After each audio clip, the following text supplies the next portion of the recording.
Samantala, tinawag ng PNP Criminal Investigation and Detection Group o CIDG na panic firing ang pamamaril ng Office of the Senate Sergeant Bago na ngayon. Panic firing naman ngayon. at Arms sa Senado.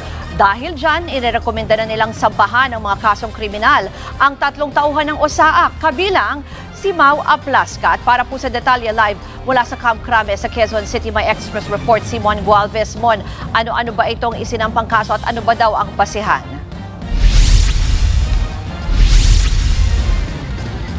Ruth, gumamit daw ng puwersa sina Senate Sergeant at Arms Mau Aplasca at kanyang mga kasamahan na malinaw na paglabag sa batas pagdating sa security services. Yan ang naging basihan ng PNP-CIDG kaya inirekomenda nila sa Department of Justice o DOJ na kasuhan na nga sina Aplasca at 2 pang kasamahan nito mula sa Office of the Senate Sergeant at Arms o OSAA matapos magpaputok ng baril.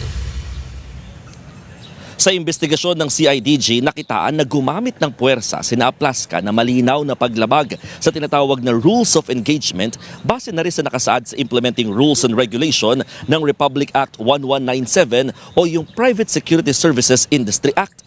Para sa CIDG, hindi rin pinatupad ni Aplasca ang pinaka-responsabling dapat sanang ginawa na makipag-usap muna bago magpaputok ng baril.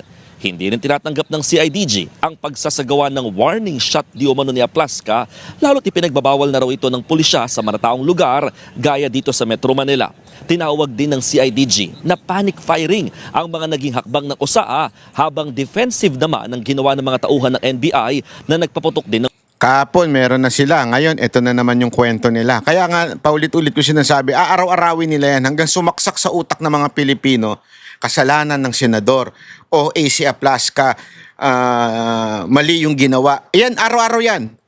Asahan nyo, mula nung kahapon hanggang sa pagdating ng hearing, yun ang kwento nila. Yan ang sasaksak. Sabi ko nga sa inyo, di ba? Yung quotation na pag pinaulit-ulit mo, ang kasinungalingan magiging katotohanan na ito, yan ang mangyayari. Totoo. Kaya nga, we have to be fast. baril. Nauna nang inakusahan ng Senado na inatake ng NBI agents ang lugar na taliwas sa resulta ng investigasyon ng mga pulis. Kanina umaga, dumating naman sa CIDG ang kinatawan ng Senate Legal para makipagtulungan sa ginagawang investigasyon ng mga pulis. Hanggang ngayon kasi, hindi pa humaharap ng pisikal o nagsusumite man lang ng kanilang affidavit sina Aplasca at 10 iba pa na pawang miyembro rin ng OSAA na nauna ng pinadalhan ng sabina ng PNP-CIDG. Pakinggan natin ang pahayag ni CIDG Director Police Major General Robert Morico II. Very clear naman po sa investigation natin that there was no attack sa Senate. Wala pong intent. In fact, if there is really a perceived na attack na ongoing, we can ask the same OSAA, bakit nila inabandon yung lugar after na magkaroon ng shooting.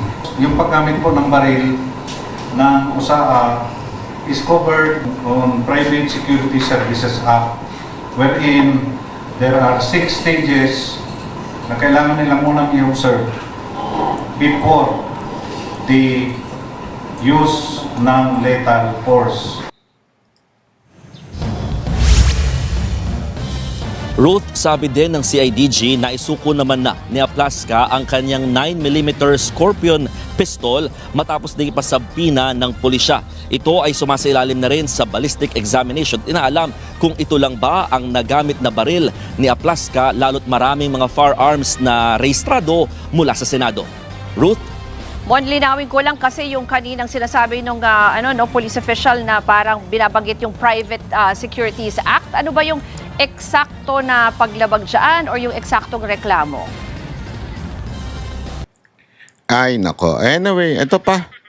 Ano natin isa pang issue ngayon ay yung issue po ng TRO. Ano ibig sabihin ng TRO? TRO po yung Temporary Restraining Order na hiningi ng kampo ni Bato tungkol po dito sa pag-aresto sa kanya. Kasi meron na naman mga nagpapalabas ng balita. Tingnan nyo na. Sabi ng Supreme Court, legal yung warrant ng ICC. That is a lie.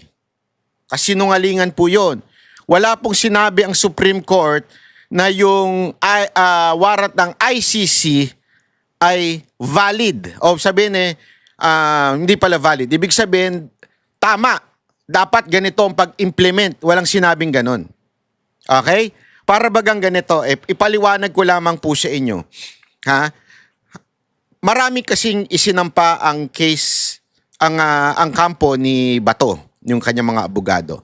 At isa sa mga sinampa yung TRO. Ibig sabihin, pigilan yung pag-aresto. Okay? But it doesn't mean na tinanggihan yung TRO. Ibig sabihin, yung pag-aresto ay legal na. Iba po yun. Para bagang ganito. Merong tawag dito, yung demolition na ginagawa sa isang lugar. Okay? Ngayon, may kaso na pinapawalang yung visa yung demolition na yon. Tapos, ang ginawa nitong nagde-demolish, lumusob na sila doon. Ang ginawa ngayon ng mga abogado doon, humingi ng TRO sa court. Sabi, ipatigil muna to kasi meron pa kaming kaso. Yun ang sinasabi. Ngayon tinanggihan ng korte yung TRO. Pero hindi niya pa tinatanggihan hindi niya pa dinidesisyonan yung legal ba o illegal yung demolition na ginagawa. Parang ganun din po yung nangyayari ngayon kay Bato na sinasabi tinatanggihan yung TRO pero hindi niya sinasabing legal yung warrant o yung paghuli. Yung warrant, it exists, yung sinasabi ni yung kanyang abogado na si Attorney Torion, it exists, yung nga na sinasabi, but it doesn't mean it's a legal warrant or enough warrant to arrest Bato. So magkaiba po yan. Kasi alam mo naman, meron mga propagandista sila. Wala na, hindi na nag-issue Supreme Court ng TRO. Dapat nang tama yung pag-aresto kay Bato. Hindi po. Wala akong sinasabing tama yung pag-aresto o legal yung warrant na dapat i-arestuhin. Walang sinasabi ang korte ng ganon. Although they can arrest. Kasi alam mo naman sa bayan natin, meron tayong presumption of regularity. Ibig sabihin kung ano gawin ng gobyerno, pinipresume natin na regular yun. Tama yun. So, they can arrest. Hindi pinigilan ng Supreme Court yung pag-aresto sa kanya. Pero, it doesn't mean tama. Pero ngayon, I think they would file for reconsideration. Pakinggan natin itong paliwanag po ni... wait lang. Saan na naman yun? Hindi ko na naman nailagay. Wait lang. Ayan, Well, yan nga ang dapat nila i-answer properly, no? Pero I would still believe that it is an act of God, no? It's an act of Allah subhanahu wa ta'ala kasi because of that incident at saka yung clear attempt on their part to serve the warrant of arrest, sa amin po at saka subsequently when this was confirmed by the ICC itself, parang nabunutan ako ng tinik. Why? Because it was really a challenge on our part to prove that there is already a warrant of arrest. So that the Supreme Court now would have the necessary evidence, the necessary proof, if you would like to term it at that the arrest warrant is existing and issued by the ICC. Noon kasi, puro lang kami conjecture. Puro lang kami, you can call it as a conjecture. Puro statements. Ang first na nagpalabas niyan in November of 2025 was Ombudsman Remulla. And we used that in the manifestation that we filed in the Supreme Court then. But then again, I would understand that why the Supreme Court would not act on our TRO yet because there was no proof indeed that there is an ICC warrant. So, nakuha nyo, yung dati kasi kaya hindi tinanggihan yung TRO o walang sinabi yung Supreme Court kasi hindi pa sure yung warrant. Ngayon, hindi pa sure na may exist. Ngayon, sinasabi ngayon ni Atty. Torion, nag-i-exist na. Yan ang kanyang parang, sabi niya, yung nabunutan ng tinik. Ibig sabihin, ngayon, we have to prove na that warrant is illegal. O hindi dapat ipatupad. Not illegal, sorry. Hindi dapat ipatupad until dumaan sa local court. Nagigets nyo? Kasi importante yan eh. Yung first element na kailangan valid o meron palang talagang nag-i-exist na warrant para mapatunayan natin na yung warrant na yan ay dapat dumaan sa local court. Kasi kung hindi nag-i-exist yung warrant, paano tayo gagawa ng legal course o yung legal na paraan at sasabihin natin na hindi dapat ipatupad dyan. In the first place, hindi pa nga tayo sigurado kung nag-i-exist yung warrant.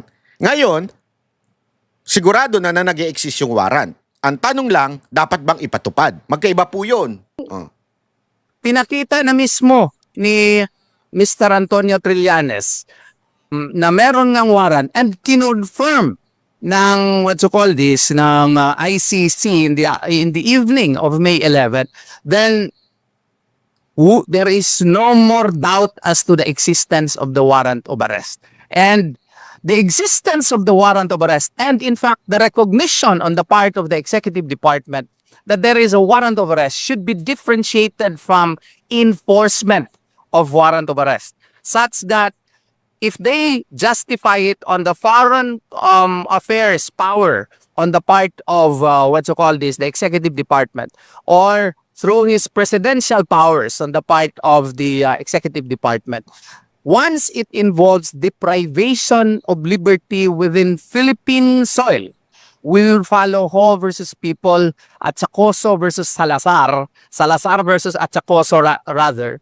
that such instances should now pass through our Philippine courts. It has to be the Philippine court warrant of arrest that would bind Senator Bato de la Rosa. Since that was not validated by a Philippine court, since that was not issued by a Philippine court, in the light of the fact that we do not have the surrender procedural mechanism which is required under supposedly Article 88 and 89 of the Rome Statute, even that, would require that all state parties should have their own procedural mechanism insofar as the assistance, the necessary assistance insofar as member states are concerned, wala tayong procedural mechanism.